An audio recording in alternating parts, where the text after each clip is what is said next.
guys. Welcome to Towel Talk. My name is Dr. Baron Shaw, co-founder of Limitless Sports Medicine.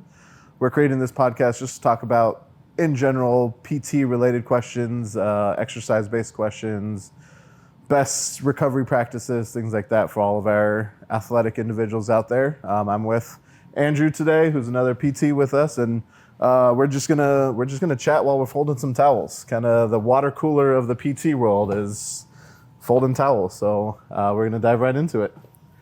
I think today you mentioned that you had a client talk about some HEP issues. Yeah, so today I was talking to someone about doing their home exercise program, and one question I get from folks often is, do I really need to do these exercises at home? Why can't I just come in and do PT with you 2-3 times a week? And I generally will tell them, well, folks that do their home exercise program, they're the ones that are going to get better faster. They're the ones that they know which exercises are actually working for them and which ones are not working for them. But when they don't do them, then we're kind of at a standstill, because each time I come in, we're starting from square one. Yeah. Did you do your home exercises? No, I didn't. Why not? I forgot. Okay. Do you remember any of them? No. All right. So now we're doing session one all over again. And that's extremely frustrating for the patient too, because they're not going to get the results that they want as soon as they want. So how do you normally, I guess, explain that or break that down for folks? Yeah, I mean, we work with a lot of youth athletes, so I tell them we're only in here for an hour or two every week. There's a whole lot of time outside of here that you need to be doing some of these things to actually drive change, right? When you're talking about exercise prescription, making functional changes to the way you move, to your muscle quality, strength, integrity, etc., it takes a lot longer than 1 or 2 hours. So, like you said, if they're not sticking with their exercises, even if they don't tell us they're not doing it, it's very clear when they come back in and they're still doing the exact same exercises or can't get the proper form down, or they can't lift heavier than what they were doing previously. Yeah. Or my favorite is when I go, so you've been doing your home exercises? Yeah. Can you show me? Yeah. All right. Well, let's see it. It's time now. Well, which one do you want to see? What's it called again? Wait, which one's what that do you one? mean, which one? You know, I thought you there's said you were only doing 3 these. of them Yeah. that I gave you because it was just after the first session. You in there? Well, okay, I didn't do them. Yep. Just like, all right, well, let's go over them again. But you did mention one thing that I thought was like very key is in regards to managing expectations too. So like, it's gonna take more than just coming in here 3 times, 2 times a week. It's gonna take you doing it outside of here. Not only is it gonna take you doing it outside of here, it's gonna take sometimes weeks, months, depending on what's going on. Yep. I have someone right now, total knee replacement, and she's kind of at that 2-month mark, and I'm trying to like manage expectations with her. Like, hey, you gotta give yourself a little grace. Like, this is gonna take a little while. Mm-hmm. It's not gonna happen in a month, you know? Like, this kind of thing takes time. Yep. I'll usually dive into with HEPs talking about tissue healing times.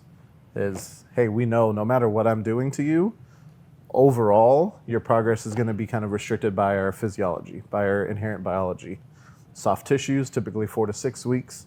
Bones, 6 to 8 weeks, and that's in a perfect environment in your body. So if you are perfectly healthy, don't have any other comorbidities, no other issues, you're eating well, you're sleeping well, you're hydrating well, in a perfect world, that's your timeline. So no matter what's going on, that's the kind of timeline that we're talking about for healing. And kind of going back to the exercise adherence, you know, all the research shows now 3 to 5 exercises is all we should be giving people, because outside of that, they're not going to stick to it. So also understanding human psychology, knowing that if I give them 10, 12 things, they're going to look at it, and the same thing we do with our task list.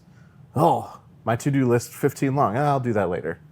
And that's what the same thing those home exercise programs turn into, is that honey-do list. You know what? I have time for squats, but I don't have time for the other 11, so I'm just going to put the whole thing away. And I'm going to go sit back on the couch, or I'm going to go back and pop the ibuprofen and keep going. You know, so it's important to kind of understand that as well. Is, hey, 3 to 5 exercises is all you want to give them. That way they can stick to it. And I usually tell my patients, break it up. If you can't do it all at once, it's okay. Do 5 or 10 reps in the morning, pick 2 or 3. Next, time slot that you got, pick 1 or 2 new exercises, 5 or 10 reps of that.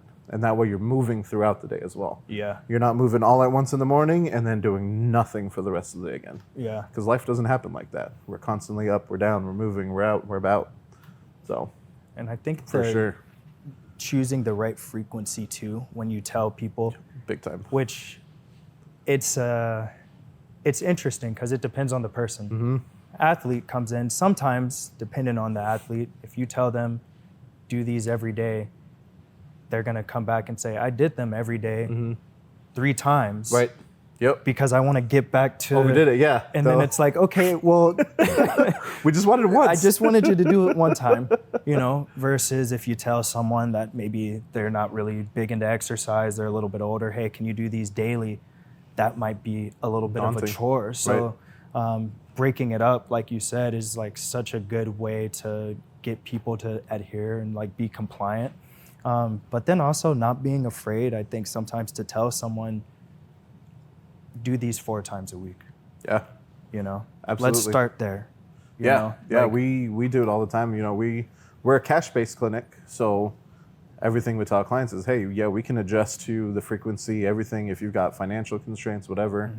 But understand that if we start hitting roadblocks to your progress, it could be because we're not addressing intensity enough. We're not addressing the amount of times it's happening, the frequency of the activity itself. So we have to also take that all into consideration as well. As like you're saying, hey, we can start here, but if you can't do this minimum amount, we're never going to see a change. Exactly. It's always going to kind of be this kind of constant struggle. Yeah. And like you said, like our interviews with our clients are the biggest driver for even HEPs, the most basic fundamental part of PT, because they'll tell us with their looks, with how their body language is you say, I want you to do this 4 times a week, they're going to stiffen up and start, they'll kind of clench their fists. Yeah, you start seeing the anxiety immediately. Start sweating. Yeah.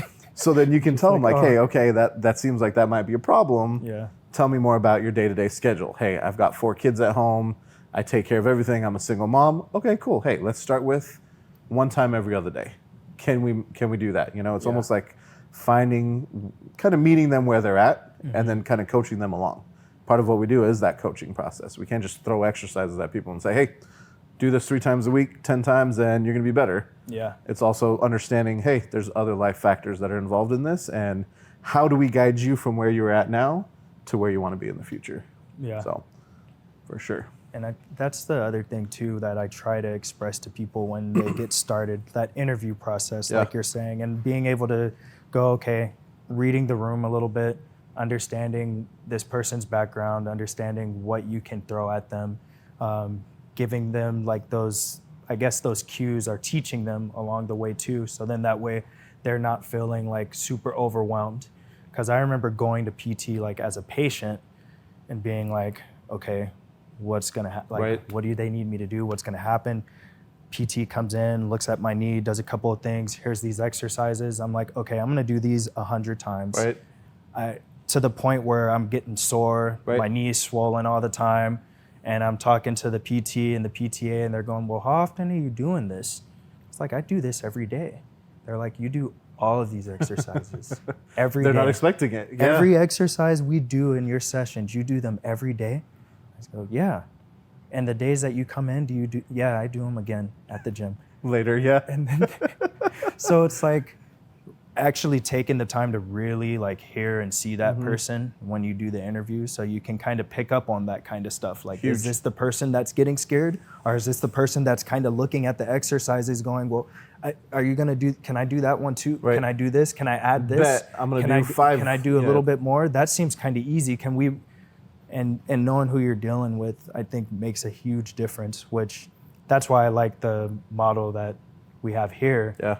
Because I have the time to be able to do that with someone. Explain everything. And explain, pick up on those things, pick up on the patient and like their personality, versus being somewhere where you're like just seeing tons of people back to back to back. Standard photocopied exercise, Oh, back pain. Here's our back pain handout. Knee pain. Here's your knee pain handout. Here you go. It's just all efficiency based and like not really based on patient care. Yep. Yeah, it's not individualized at all. Yeah, and kind of going back to what you're talking about with HEP structure and function with some of those go-getters, we have a lot of athletes that have personal trainers and skills coaches and school athletics and club athletics. So now you're talking about them training 7 days a week. So Yeah. our programming is going to look different for that athlete than the recreational athlete that goes, hey, I play once a week. I play pickleball on Saturdays and that's it. That programming is going to look a lot different than, hey, I'm a, sophomore football quarterback.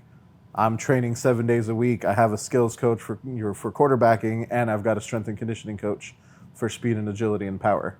Okay, that exercise program is going to look like, hey, I'm giving you one or two things. That's it.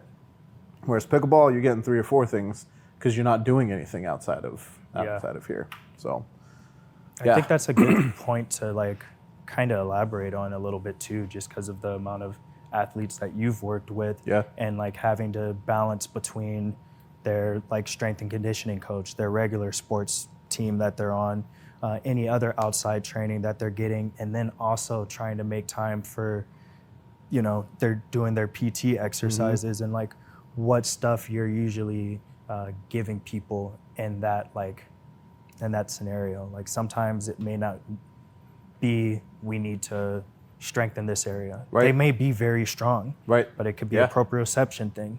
So then those 2 exercises that you're choosing may be very specific to the proprioception, because if you give them the laundry list of stuff, they're not going to have time to get to it. Exactly. Even if they wanted to, they're physically not going to be able to do it. Yeah. Yeah, and that's exactly right. We'll check and see with all of our baseline testing, okay, where is your deficit? Is it actually strength? Is it mobility? Is it a coordination issue? Is it a balance or proprioception issue? There's so many different factors into movement that we can't just free form go, oh, here's your back pain handout, because that's never going to work. Yeah. Some people can get away with it, right? Just like a one-size-fits-all t-shirt. Some people are going to look great in it. 90% of them aren't going to look good in it, and no one's going to use it, right? Yeah. So same thing with our programming. We kind of individualize it based on everything that we're seeing and everything that they're doing outside of here. A lot of times we'll also chat with their other trainers, and we'll ask hey, can we get in touch with these guys? Can you put us in touch with them so that way we can communicate? Because again, if you're seeing your strength coach 4 days a week, cool. Hey, strength coach, can you add in these 1 or 2 cues? Can you change 1 or 2 things about the exercises that you're already doing? And now we've accomplished both goals. You're still doing all your training.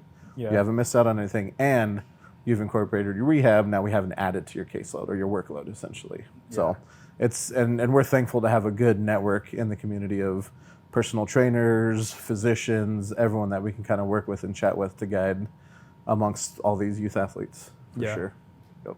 I mean, that makes a huge difference when you have that community around the athletes coming in.